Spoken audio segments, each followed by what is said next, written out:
कितनी जोरदार स्तुति कर रही है, इससे जोरदार कोई स्तुति कर ही नहीं सकता। तो क्या ये बब्बा बब्बा कर रहा बकरा है ऐसा तो बोलेगा सही। तो भगवान विष्णु वाले भले कुछ भी बोल रहा है पर मुझे तो लग रहा है कि मेरी स्तुति कर रहा है। शंकर जी ने कह दिया मेरे मंदिर में आकर जो भी बम बम बम बम बोलेगा मैं समझ जाऊंगा मेरा ससुरा किया।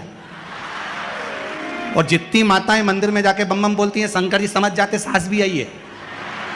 तो तुम चिंता मत करो, तुम तो बम बम बोले, बस बाबा से अपने मन की बात कहते रहो, बाबा आपकी मन की बात सुनता रहेगा, आपके मनोरथ पूर्ण करता रहेगा। 4 वर्ष की कन्या मां अहिल्याबाई शिव की आराधना में डूब गई। छोटा सा शिवलिंग पिताजी ने लाकर दे दिया और उस शिवलिंग की आराधना में माता अहिल्याबाई जो डूबी। 8 वर्ष की माता अहिल्याबाई एक दिन शंकर के मंदिर में झाड़ू लगा रही थी, बुआरी लगा रही थी।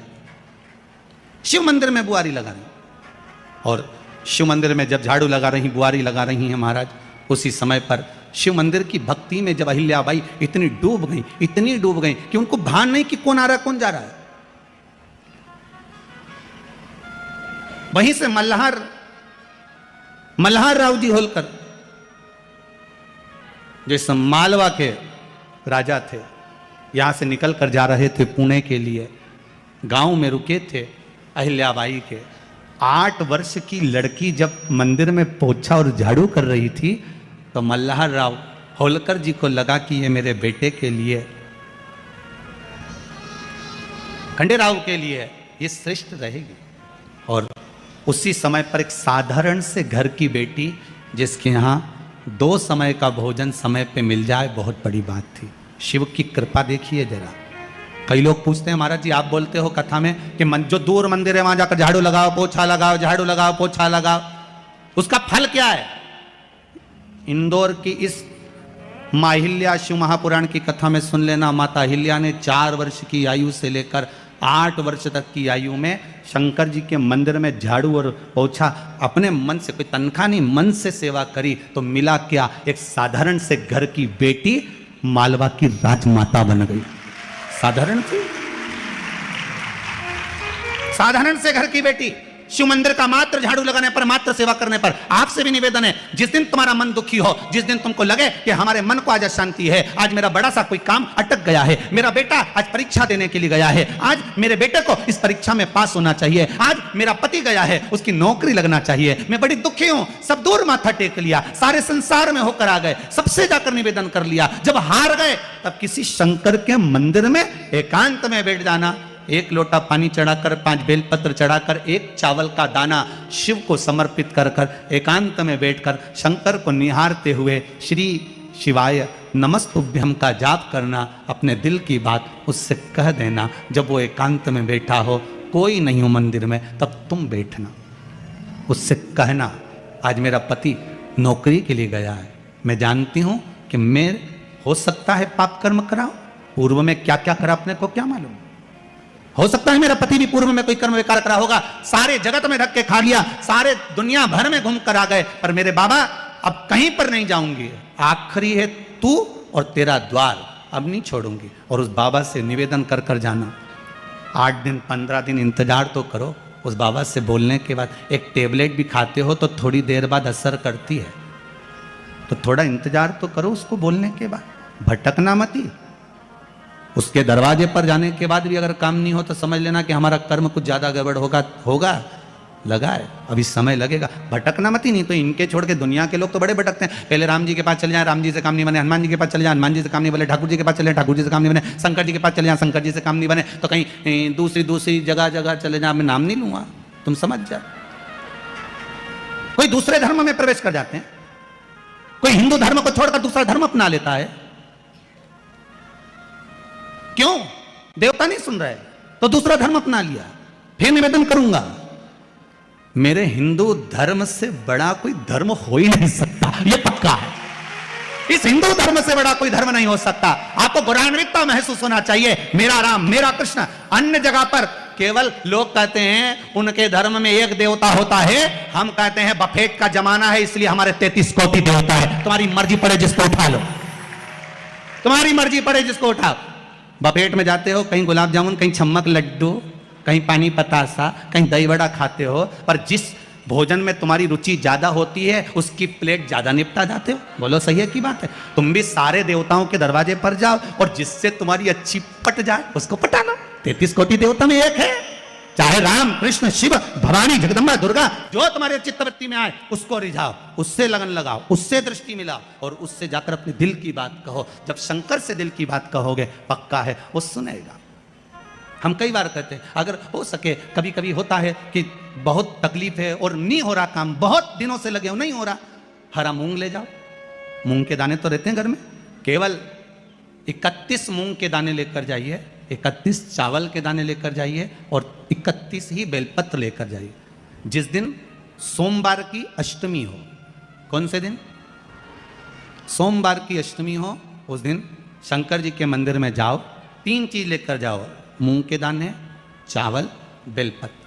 चावल जो 31 लेकर गए हो अपनी कामना कर कर शंकर जी की देहली पर रख दो, चौखट पर, कहीं पर भी एकांत में उसको रख दिया जाए। मूंग के जो दाने लेकर गए हो 31, वो नंदी के पास में, जो नंदी का पांव ऊंचा रहता है उस पांव के पास रख दीजिए। और जो 31 बेलपत्र लेकर गए हो वो 31 बेलपत्र अशोक सुंदरी वाली जो जगह है, आपको पहले बताया है कथा में, अशोक सुंदरी जी का स्थान,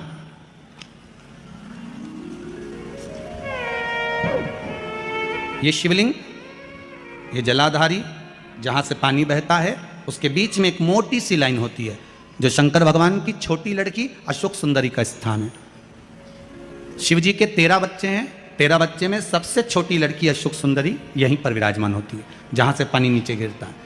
प्रत्येक शिवलिंग के सामने एक मोटी सी लाइन होगी, उस मोटी सी जो लाइन है अशोक सुंदरी, वहां पर जो 31 बेलपत्र लेकर गए हो अपनी कामना कर कर पीला चंदन लाल चंदन लगाकर उस पर समर्पित करते जाओ। उसकी डंडी जहां से पानी बहता है उस ओर होना चाहिए। आप निवेदन कर कर देखो, एक सोमवार की अष्टमी पर कर कर देखना, दूसरी सोमवार की अष्टमी आएगी अपने आप आपका काम हो गया होगा। बाबा से निवेदन तो करो, क्यों भटक रहे? भोला सब दुख काटो, शिव शंकर जपूं तेरी माला, भोले बाबा जपूं तेरी माला, भोला सब दुख काटो, ओ भोला सब दुख काटो। आप उससे निवेदन करेंगे प्राप्त होगा। शिव तत्व में जो सुख है वो सुख कहीं नहीं।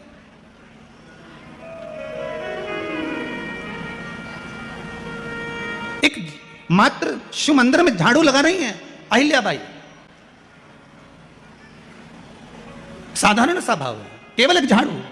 कई लोग कहते हैं महाराज जी आप कहते हो मंदिर में जाकर झाड़ू लगाओ, पोछा लगाओ, तो जो हमने मंदिर में रख रखा है स्वीपर आदि आदि जो भी सेवा करने वाला है, काम करने वाला है, वर्कर है, वो कर रहा है, तो हम क्यों करें? अरे भाई एक बात याद रखना, आप सबसे पूछना चाहूंगा, आप लोग कहते हो कि मंदिर की सफाई जो वर्कर रखा है उसे करना चाहिए, मंदिर की सफाई जो पुजारी रखा है उसको करना चाहिए। मैं आपसे पूछना चाहता हूं कि आपके घर में जो तिजोरी है दिवाली पे उसकी सफाई कौन करता है? नौकर करता है? अरे बोलते तो जाओ। नौकर करेगा? नहीं। वर्कर करेगा? नहीं। स्वीपर करेगा? नहीं। तिजोरी की सफाई कोई दूसरा नहीं करता, तिजोरी की सफाई हमें करना होती है। उसी तरह मंदिर की सफाई ना पुजारी करे ना कोई वर्कर करे, जो दर्शन करने जाए वो करे, क्योंकि ये तिजोरी है हमारी, ये तिजोरी है हमारी, यहां से हमें मिलता है। ये मेरा देव अधिदेव महादेव देता है और कम नहीं देता। वो चोर को कुबेर बना सकता है तो तुम्हें भी बना सकता है, उसका कोई भरोसा नहीं है दादा, कोई भरोसा नहीं मेरे शंकर का, कब क्या दे दे कोई भरोसा नहीं। पहले भी कथा में कहा शिव देने वाले वो देता है। अब मेरे देवादिदेव महादेव की कथा कर रही है, वहीं से मल्हार राव जी होलकर निकल कर जा रहे थे, उन्होंने उस बेटी को देखा जो शिव मंदिर में पूजन कर रही, और पूजन करने के बाद शंकर जी के मंदिर का थोड़ा सा प्रसाद ले जाकर बाहर छोटे छोटे लोग जो भी भोजन कर रहे थे उनको प्रदान कर रहे। एक साधारण से घर की बेटी, बिल्कुल सहज सरल, और बाबा ने कृपा क्या कर दी, कि मालवा के राजा मल्हारराव जी होलकर जी ने अपने बेटे के लिए उस कन्या को चुन लिया और विवाह कराकर अपने घर लेकर आ गए महाराज। और यहाँ पर आई जब माता अहिल्याबाई इस मालवा में जब आई, तब उनकी भक्ति कितनी प्रबल थी कि साथ में अगर कुछ लेकर आई हैं तो वो देव अधिदेव महादेव लेकर आई, शंकर को लेकर शिव। पूरी दुनिया में कितने भी होंगे ना, किसी के हाथ में शंकर नजर नहीं आएंगे, पर अहिल्याबाई के हाथ में शिव जी दिखेंगे। आप भी शंकर को लेकर चलो ना, आप हाथ में लेकर मत चलो, इस दिल में तो लेकर चलो। थोड़ा सा दुख आया, थोड़ी सी तकलीफ आई, थोड़ा सा कष्ट आया, जपने बैठ जाओ श्री शिवाय नमस्तुभ्यं। थोड़ा सा कष्ट आया, नमः शिवाय जपो, पंचाक्षर मंत्र जपो, महामृत्युंजय मंत्र जपो। दुख आए शिव याद आए।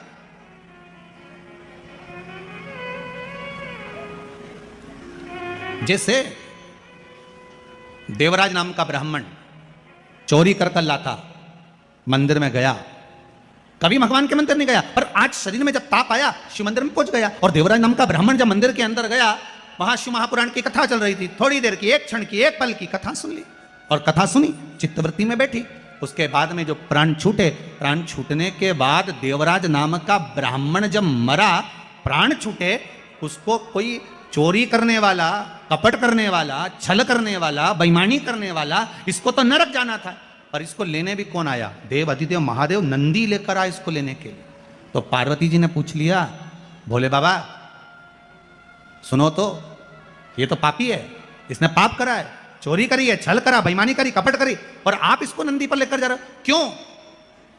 शंकर भगवान कहते हैं, पार्वती ये देवराज नाम का ब्राह्मण जिसने चोरी करी है, शंकर जी के मंदिर में जाकर थोड़ी सी कथा सुन ली है, कथा सुनकर जहां ये प्राण त्याग रहा है वहां पर बेलपत्री का वृक्ष है।